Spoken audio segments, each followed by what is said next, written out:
Share mesinnya? Share link. Gak bisa. Biar siapa aja bisa join. Oh, bisa kan? Tinggal di people aja. Oh, Oh, masa share anyone can join gitu? Gak bisa. Makanya gue kasih ini kan. Dia harus masuk sendiri, gak bisa. itu mau gabung. Nah, bisa nih kalau nggak salah. Nah, Itu di Ibu Negara. Selamat pagi, Bu. sementara.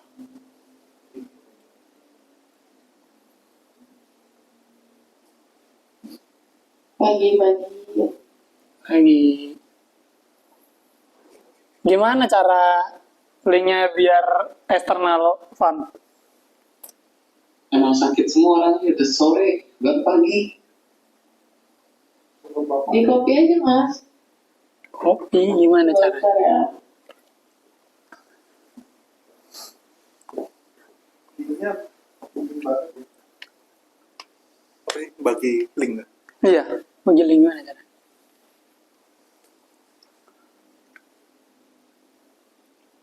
Oh. Di bawah.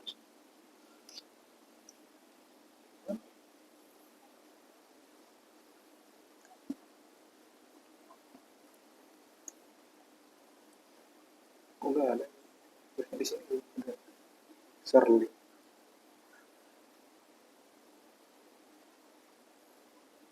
Kayaknya di protect nggak sih? Bukan khusus untuk organization.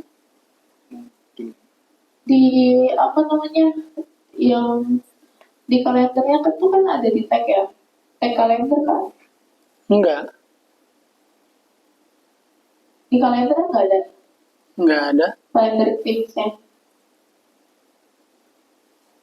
enggak ada. Di kalendernya terus ada eksternal kalau nggak salah. Iya. Atau link. Iya, biasanya kalau diundang di kalender ada. Oh, lewat kalender aja. Ntar kita coba ya undang kalender aja. Investasi.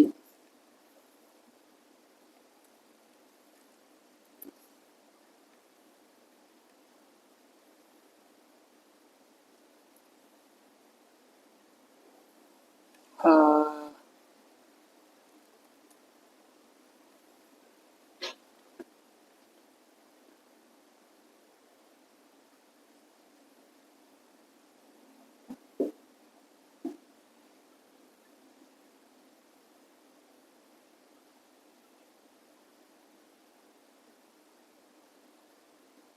cara dia buat option people on my organization. Ah, nih everyone nih.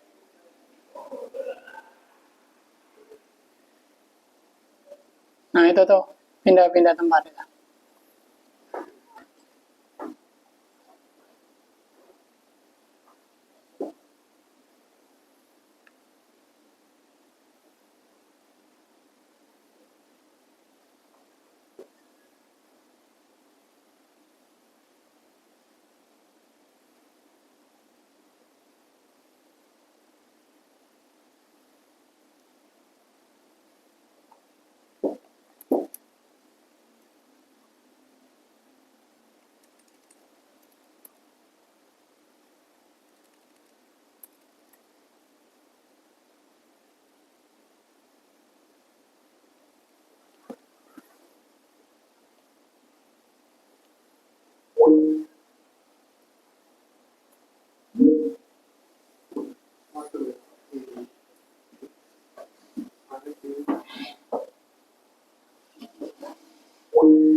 Cara gabungin roomnya gimana?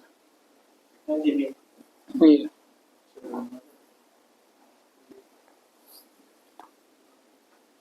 Ini loh, dari itu.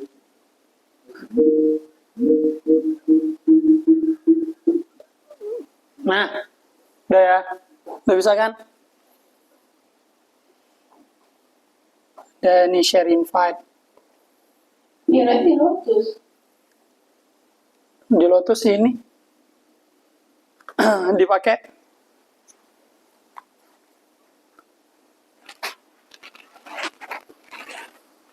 Lu masih itu Doro Jatun Kuncoro. Siapa ini? Sepuh. Ya udah ya. Ada lagi kan?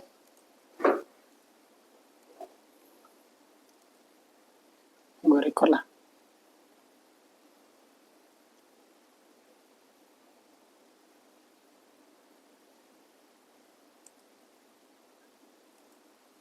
Eh,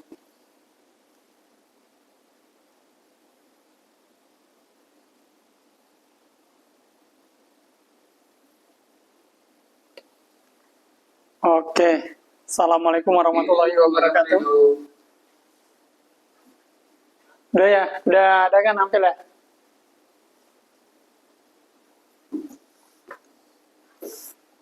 Halo, cek, ada kan? udah kelihatan. Oke. Ya udah. Ini kita agendanya tuh kita sharing ya. Kita sharing aja, jadi bukan berarti gua menjelaskan itu gua ngerti, paham, expert di bidang ini enggak. Ini gua cuman mengenalkan instrumen investasi fundamental dan kenapa investasi itu penting untuk masa depan gitu ya. Oke, ini langsung aja. Langsung aja kita next. Nah, kenapa investasi itu penting untuk masa depannya? Nah, kalau kita lihat teorinya, itu tuh investasi itu adalah untuk mengatasi inflasi yang merusak daya jual beli. Nah, tujuannya untuk apa gitu ya?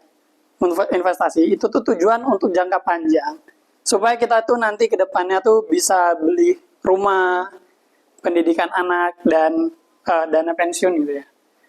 Nah, kalau kita cuma mengandalkan dengan menabung, itu tuh tidak cukup. Karena kalau kita menabung, terutama nabungnya itu di bank gitu, itu tuh akan uang kita secara nominal, misalnya kita nabung di bank 100.000 gitu. Secara nominal, uangnya itu tetap 100.000 10 tahun ke depan. Namun daya jual beli masyarakat itu jadi berkurang karena ada impact dari inflasi ini. Nah, ini gue jelaskan dari table gitu ya. Ini ada statistik inflasi di Indonesia dalam 10 tahun belakangan. Gitu. Itu kita lihat tuh, yang pertama itu tabel tahun, dimulai pada tahun 2014 gitu ya. Ini ada target inflasi, artinya target inflasi itu adalah target yang dikasih sama pemerintah, yang ditargetkan sama pemerintah, kira-kira inflasi di Indonesia itu perkiraannya berapa persen gitu. Nah, kemudian ini inflasi aktual, artinya inflasi yang terjadi secara aktual di Indonesia. Nah, kalau kita lihat 2014, pemerintah itu menargetkan sebanyak 4,5% untuk target inflasi. Namun aktual yang terjadi ternyata itu melebihi sebanyak 8,36%. Dan kalau kita lihat lagi di 2022, itu inflasi yang ditargetkan pemerintah itu sekitar 3%. Namun aktual yang terjadi itu sebanyak 5,51%. Yang artinya, kalau kita rata-ratakan dalam per tahun, dalam 10 tahun terakhir itu sekitar pertumbuhan inflasi sebanyak 4-5%. Oke, kita lanjut ya. Nah, di sini gue ngambil yaitu kasus biaya UKT UGM pada 2015 sampai 2025. Nah, ini kalau gue ngambilnya itu kelompok 5 ya. Jadi kalian tahu lah, ibaratnya dari kelompok-kelompok gitu kan. Nah, kelompok 5 ini termasuk kelompok yang lumayan besar lah. Dengan fakultas yang sama dan program studi yang sama. Pada tahun 2015, UKT UGM itu sejumlah 5.300.000 pada program studi biologi gitu. Nah, namun kalau kita lihat di 2025 ya, biaya UKT UGM itu untuk kelompok 5 itu ada di ini, yang 9.225. Ini kelompok 5-nya. Nah, biaya kuliah 2015 itu 5,3, biaya kuliah 2025 itu naik hampir 2 kali lipat dalam periode 10 tahun. Yang artinya, di dalam setiap tahun, pertumbuhan kenaikan biaya kuliah UKT di UGM untuk jurusan program studi biologi itu 5,7%.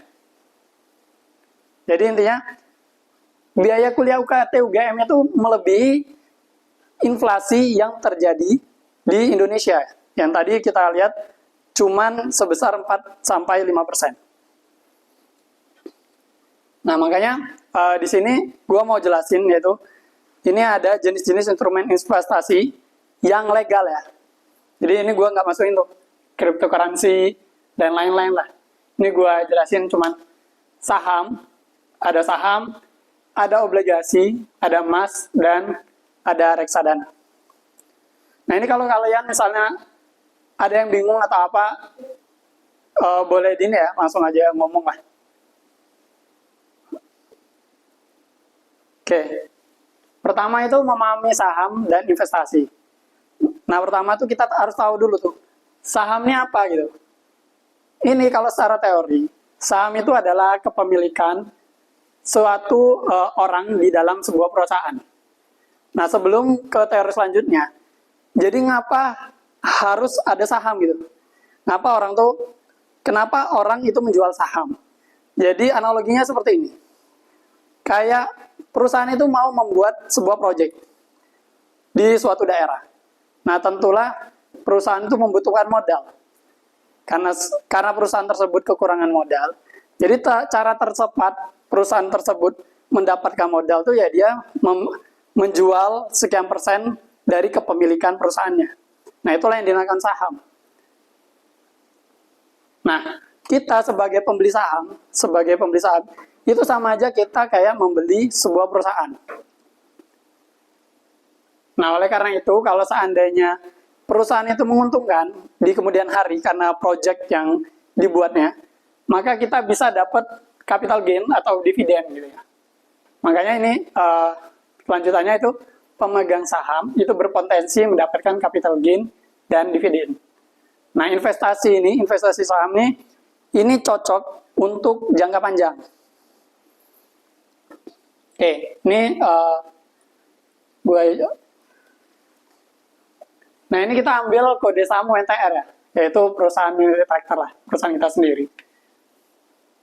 Kalau kita lihat dari 1991 sampai 2024 gitu ya, yaitu kenaikan saham United Tractor tuh lebih dari 2.800%. Nah, kita ambil aja pada tahun 2000 gitu ya. Pada tahun 2000 ini sekitar, kita asumsikan perusahaan UNTR waktu tahun 2000 itu sebesar Rp1.000. Nah, kalau kita simpen ya, kalau kita beli, misalnya kita ada uang 100.000. Nah, kita beliin saham UNTR di tahun 2000, artinya kita dapat 100 lot. Nah, kalau kita sabar tuh 25 tahun ke depan, saham UT itu jadi 28.000, yang artinya kenaikan saham UT itu sekitar 2.800. Nah, kalau seandainya uang 100.000 tadi yang kita belikan di UNTR, yang dapat 100 lot tadi, kalau dinominalkan ke currency sekarang, itu sebanyak 280 juta. Jadi kayak gitu. Jadi itu keuntungan saham itu. Itu keuntungan saham itu akan kita rasakan dalam jangka panjang. Kalau kita jual seandainya di tahun 2006 gitu ya, udah naik 4.000 tuh. Kita jual ya kita cuma dapat sekitar 400%. Oke, lanjut ya. Nah, di sini ada faktor fluktuasi saham. Nah, jadi fluktuasi itu adalah pergerakan. Jadi ada naik dan turunnya saham. Jadi ada faktor yang menyebabkan pergerakan harga itu. Yang pertama tentunya laporan keuangan. Jadi sebelum kita membeli sebuah perusahaan, penting, kalau itu investasi ya, itu tuh penting kita tuh lihat laporan keuangannya. Keuangan perusahaan ini sehat atau enggak. Terus lini bisnisnya tuh apa. Dan kira-kira untuk 10 dan 20 tahun ke depan ini masih ada nggak perusahaan. Nah, kalau kita merasa, wah ini perusahaan ini untung nih, profit setiap tahun.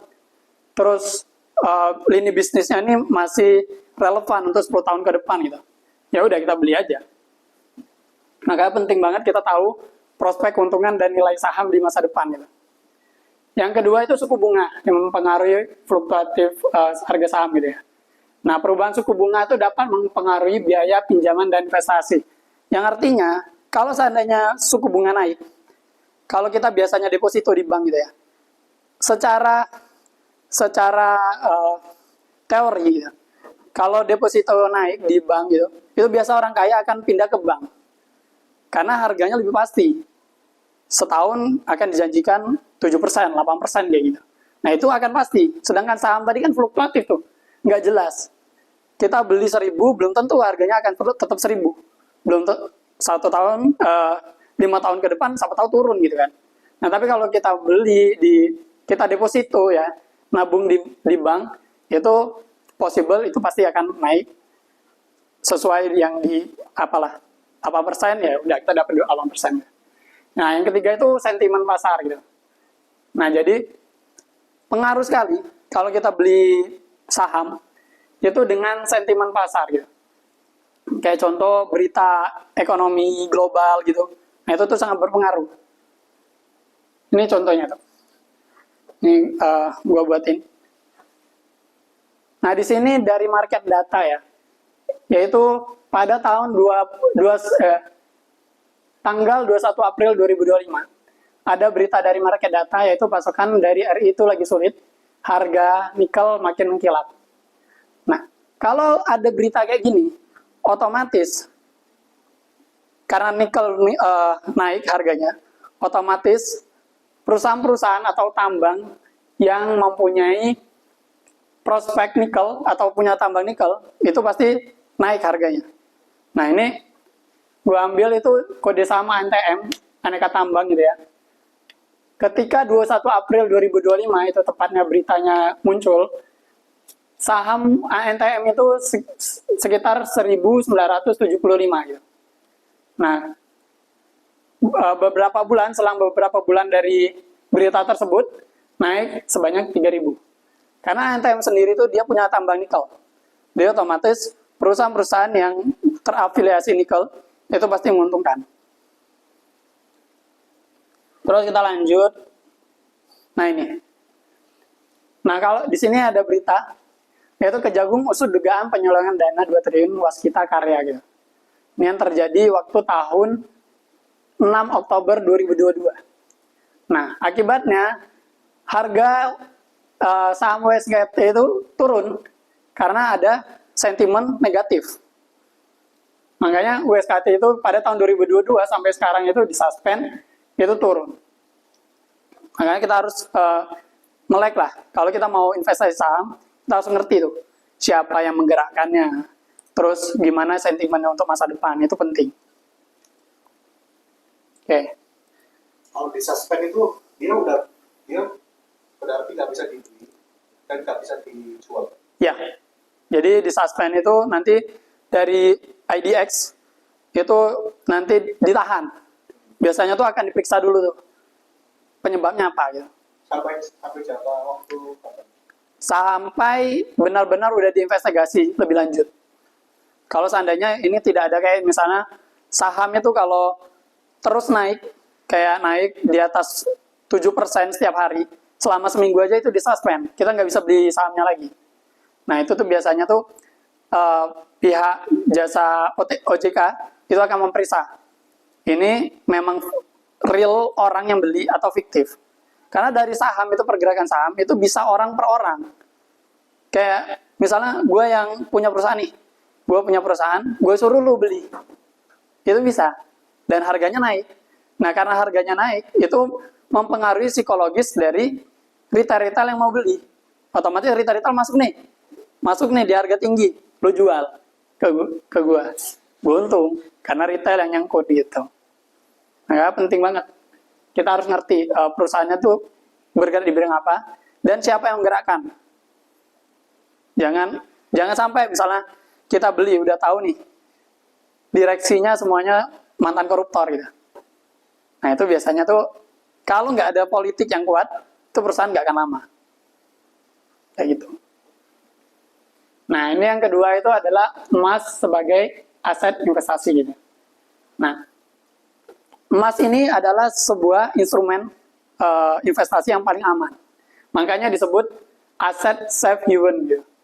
Nah, yang efektif untuk melindungi nilai dari inflasi. Nah, emas ini biasanya tuh cenderung naik. Itu jarang banget turun. Kalau turun pun pasti akan naik dia. Jadi emas ini paling aman lah. Kalau kita tuh yang nggak mau resikonya tinggi, emasnya yang paling cocok gitu. Nah, ini contohnya gitu ya.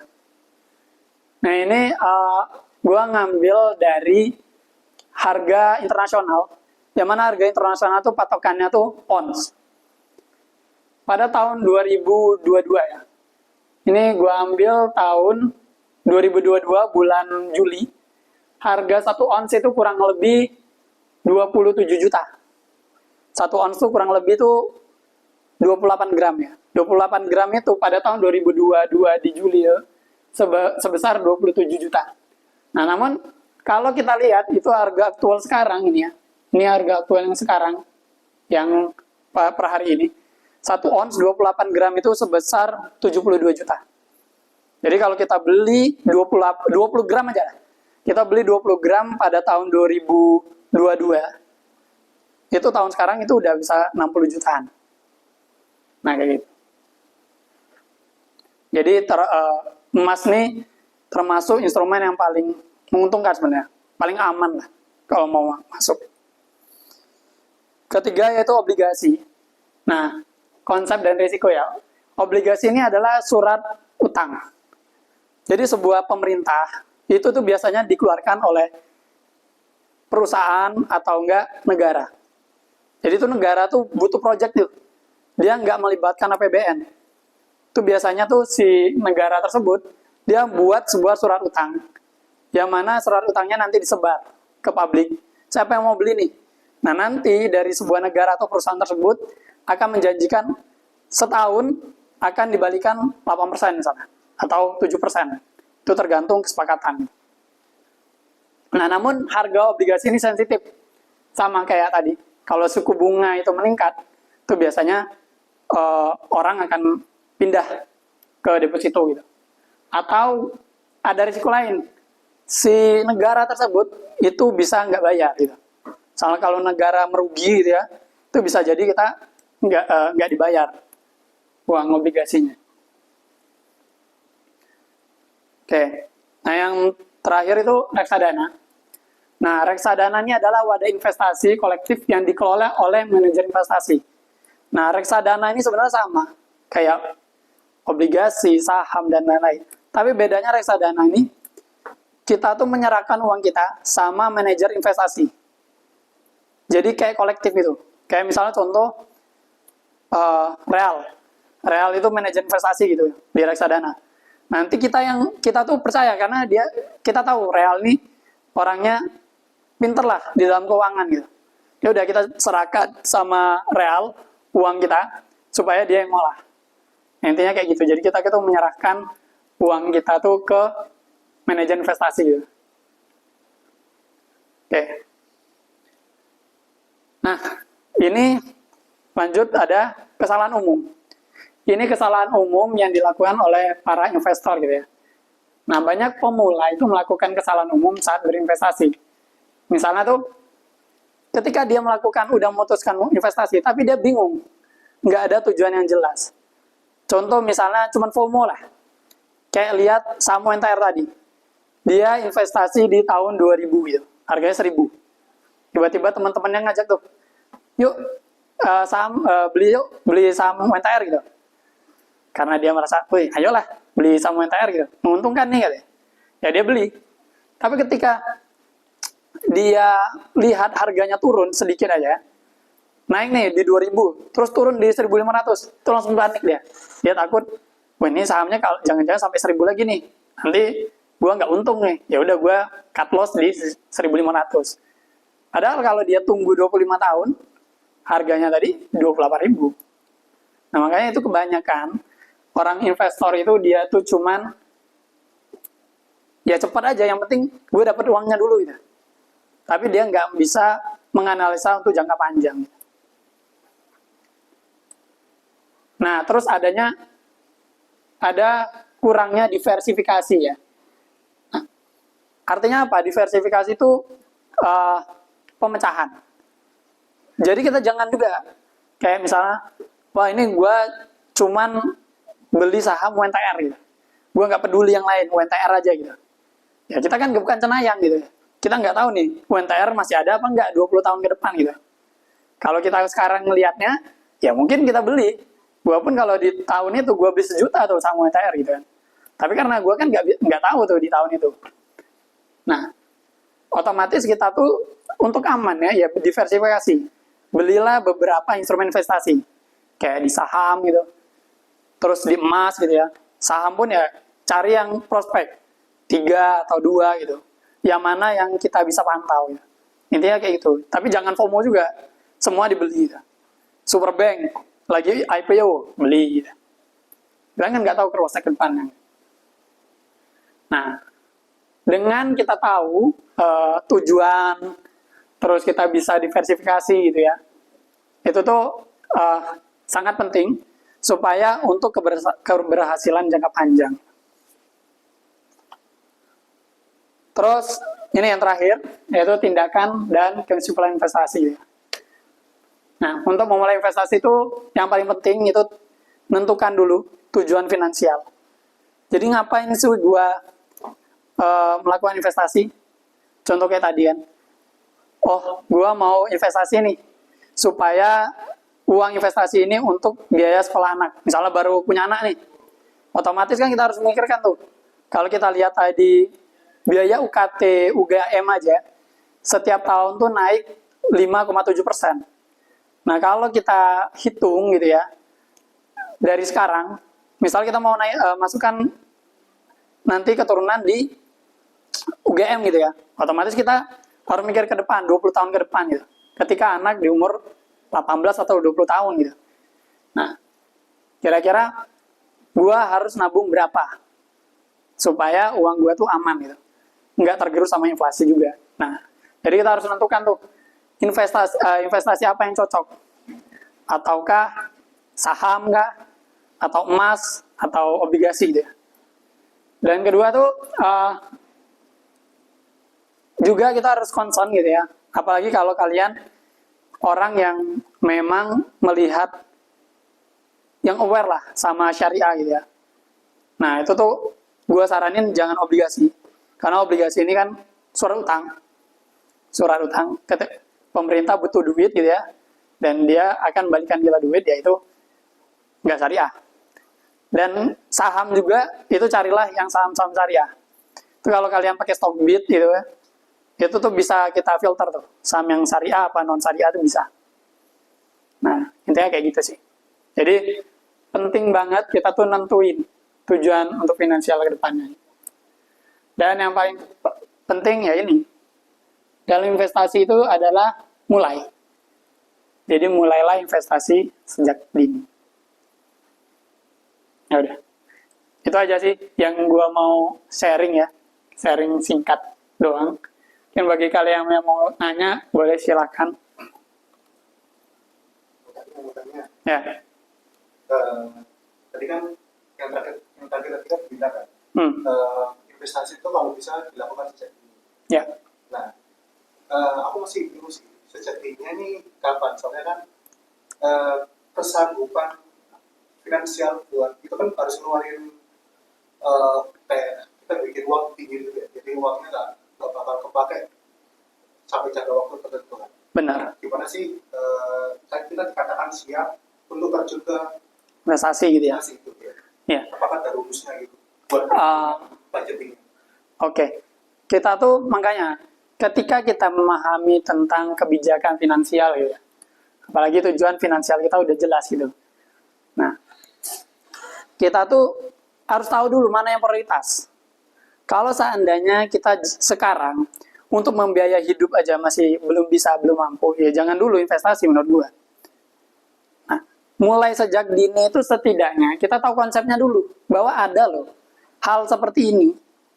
Kita tuh bisa mengembangkan uang kita gitu, dengan legal uang kita 100.000 ini bisa jadi 28 juta gitu, 280 juta untuk 20 tahun ke depan. Ada loh cara seperti itu gitu. Tapi kan harus dipelajari. Nah itu dulu tuh, kalau seandainya uang kita masih belum mampu beli, ya kita ngerti dulu konsepnya, kita belajar dulu fundamentalnya gitu. Minimal, at least. Kayak kita mau terjun ke saham gitu.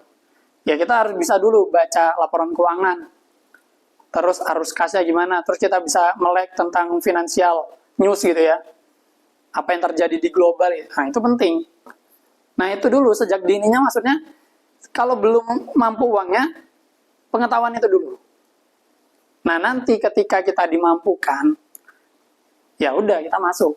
Dan kita udah bisa tahu tuh, udah bisa bijak untuk mencari saham yang prospek. Kayak gitu. Oke. Ada lagi nggak yang mau tanya? Chat atau gimana? Apa nih? Oke. Untuk gue sendiri ya, sejak sedini apa lu berinvestasi sejak kapan? Kalau gue sendiri, gue udah melakukan nabung. Itu sejak gue pertama kali kerja. Itu tahun 2021. Bulan Juli. Gue kerja di bulan Juni. Bulan Juli gue udah mulai nabung. Itu pertama kali gue mengenal apa itu investasi. Nah, gue mulai tuh belajar.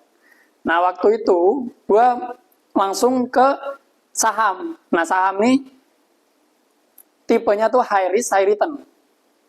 Jadi, resikonya tinggi, tapi pendapatannya juga tinggi. Nah, tahun 2021 itu, ketika gue ada uang, nah, basic gue dulu nih, habit gue dulu. Gue tuh habit, memang orang sukanya, ya mungkin pelit lah ya. Gue memang mengeluarkan uang ya secukupnya aja. Dan sisanya gue tabung gitu. Karena gue mikir, ya gue untuk masa depan gue gitu. Nah, akhirnya tuh gue mampu punya uang itu untuk beli saham.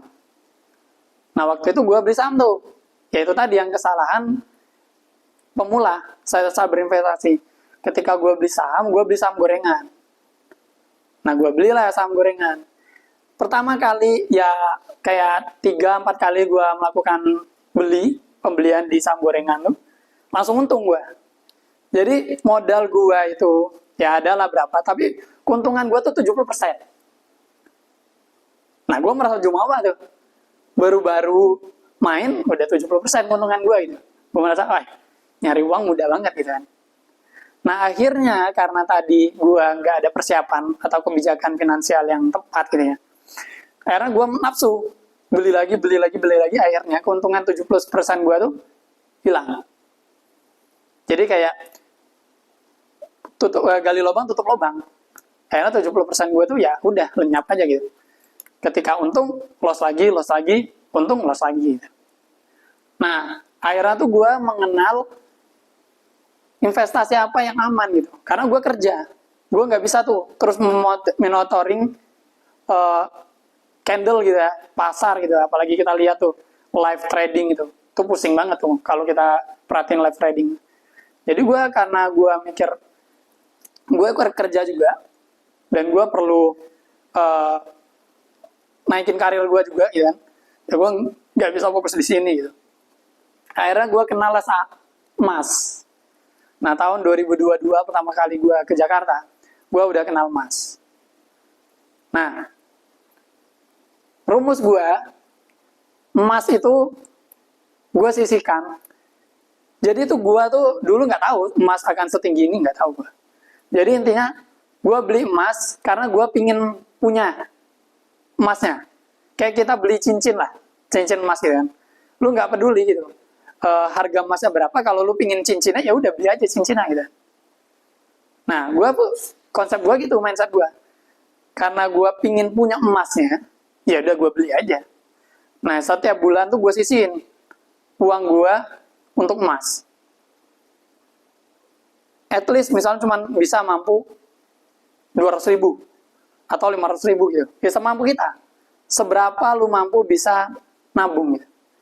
Nah itu gue konsisten sampai ya at least sampai sekarang. Nah karena gue udah terbiasa membaca berita gitu ya, terus gue juga ya nggak konsisten setiap bulan. Gue misalnya, oh ini lagi prospeknya lagi nggak bagus nih gitu, ya udah gue tahan. Nah terus waktu trade wars gitu kan, ini pasti emas akan naik, ya udah gue boom aja, percaya aja. Karena emas tadi, konsepnya tadi, emas itu naik ketika sentimen global itu sedang tidak baik-baik. Jadi ketika global itu lagi panas gitu ya, masalah ada perang kah, ada apa, pasti emas akan naik. Dan suku bunga itu pasti akan turun. Nah kayak gitu tuh biasanya rumusnya. Ya tapi kalau nggak bisa kayak gitu pun ya udah beli aja. Setiap bulan lu bodo amat. Harga emas dia mau 10 juta kah, apa 20 juta, ya lu beli aja. Seberapa lu mampu. Sekarang kan bisa pakai BSI, bisa pakai Pegadaian, bisa. Ya beli aja. Ya itu sih. Ada lagi? Untuk reksadana yang paling worth it itu saat ini reksadana apa? Karena bisa. Oke. Kalau reksadana itu memang keuntungannya kecil, Mas. Jadi kayak setahun itu 5-6%. Nah, fungsinya reksadana itu yaitu untuk menjaga mata uang kita aja. Jadi, kalau reksadana itu memang untuk orang-orang yang low risk, low return. Kita nggak mau nih terlalu ngejar uang gitu. Yang penting uang kita aman, ya udah kita beli reksadana. Nah, itu biasanya yang worth it itu, kalau worth itu ya tergantung ya. Tergantung, gue juga nggak bisa ngasih ini asumsi gitu ya. Tapi lebih baik itu sukuk. Karena sukuk itu syariah. Sukuk itu dari pemerintah juga. Nah, beli sukuk. Itu tuh biasanya keuntungannya tuh bisa sampai ya 5-6% lah. Kalau reksadana memang kecil. Kalau mau gede ya itu obligasi atau saham. Tapi itu tadi, low high risk, high return. Lu beli obligasi, itu tadi, bisa jadi uang lu nggak dibalikin. Kalau seandainya negara sedang mengalami kesulitan uang. Kan ada tuh yang berita tuh, yang punya jalan tol. Kan negara berutang sama dia tuh. Siapa namanya, lupa gue. Ya, Yusuf Hamka. Oke, invest dulu atau nyari penghasilan yang banyak dulu. Nah, tergantung. Tergantungnya apa? Itu dua-duanya penting sebenarnya. Invest dulu itu penting, nyari penghasilan yang banyak dulu itu juga penting. Karena nggak bisa dipisahkan tuh. Kita kan nggak mau stuck di sini aja nih. Misalnya kita sekarang level 1 gitu. Tentu semua orang mau naik level dong. Level 2, level 3 gitu. Ya, cari penghasilan yang banyak juga penting. Nah, kalau bisa itu diparalelkan malah. Investasi dikit-dikit aja dulu, semampunya. Sembari kita dapat penghasilan yang banyak gitu. Nah, ketika penghasilan kita udah banyak, ya investasi kita tambah lagi. Semakin banyak lagi kita investasi. Ya gitu. Kirain emas mahal. Karena perusahaan dan negara pada ngeborong beli emas. Membahas konflik antara ternyata. Kirain emas mahal karena perusahaan dan negara pada ngeborong beli emas. Iya. Rumus supply and demand gitu. Ketika terjadinya konflik, itu otomatis orang itu akan beralih ke emas. Semua orang tuh banyak beralih ke emas ya karena dia merasa emas itu adalah instrumen investasi yang menguntungkan. Yang untung lah kalau terjadinya konflik gitu ya. Otomatis karena banyak orang yang beli emas, supply di masyarakat itu jadi berkurang. Iya, supply-nya jadi berkurang, demand-nya tinggi. Nah, ketika demand tinggi, ke pasar, harga akan naik. Kayak gitu. Gua ngutang buat invest. Gimana tuh, Am? Lu selama ini, kan lu kan invest di emas. Ya, Selama ini lu untuk fisik atau tidak? gua digital. Karena gua memikirkan resikonya. Kalau gua beli fisik, satu, pasti gua nggak akan mulai-mulai tuh, nabung. Karena gue akan mikir kapan gue belinya, repot kan ke pasarnya kapan, terus tempat naroknya gitu ntar di mana, Eh, gue